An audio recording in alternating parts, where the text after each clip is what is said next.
باپ کی ذمہ داری یہ ایک ایسا موضوع ہے جس پہ بات کرنا ضروری ہے، کیونکہ یہ ان ماؤں اور بچوں کی سچی تصویر ہے جو روزانہ اس بوجھ تلے زندگی گزار رہے ہیں۔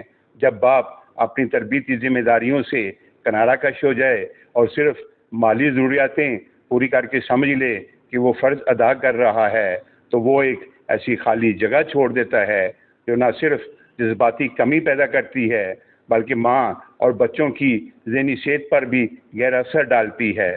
ایسی ماں جو تنہا بچوں کی پرورش کر رہی ہو، وہ ذہنی اور جسمانی طور پر تھکن کا شکار ہو جاتی ہے۔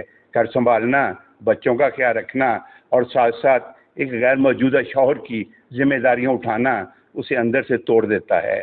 وہ لمحے جب اسے کسی کے سہارے یا تھوڑے سے حوصلے کی ضرورت ہوتی ہے تب وہ خود کو تنہا پاتی ہے۔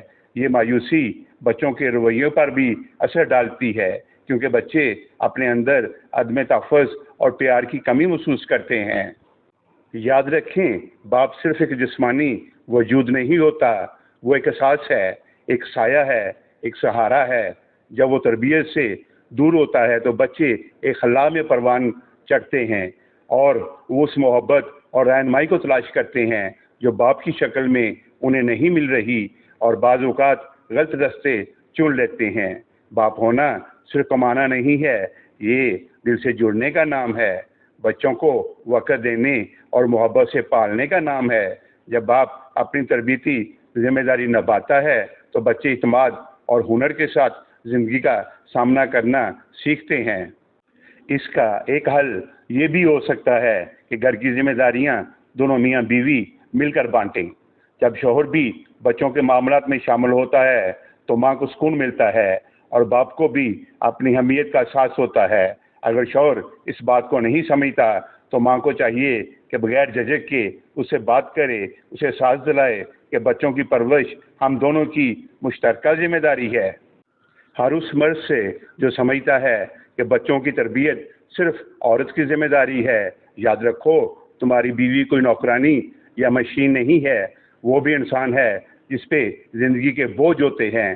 تمہارا ایک جملہ، ایک مسکراہٹ یا تھوڑا سا وقت اس کے دن کا سب سے قیمتی لمحہ بن سکتا ہے۔ گھر صرف عورت کی ذمہ داری نہیں ہوتا، یہ ایک مکمل شراکت ہے۔ ہمیں ایسے مردوں کی ضرورت ہے جو سمجھیں کہ باپ ہونے کا مطلب صرف روٹی لانا نہیں، بلکہ بچوں کے لیے ایک محبت بڑا ہاتھ، ایک نرم دل اور ایک مکمل رہنمائی ہے۔ لہٰذا اگر تم باہر کی دنیا سے تھکے ہوئے آتے ہو تو یاد رکھو، تمہاری بیوی بھی گھر کی دنیا میں دن بھر لڑتی ہے، اسے تنہا نہ چھوڑو۔ سچا باپ وہ ہوتا ہے جو اپنے پیاروں کے لیے سہارا بنتا ہے، بوجھ نہیں۔ اسی کے ساتھ آپ سے اجازت چاہتا ہوں۔ اپنا خیال رکھیے گا اور اس ناچیز کو دعاؤں میں یاد رکھیے گا۔ اللہ نگہبان۔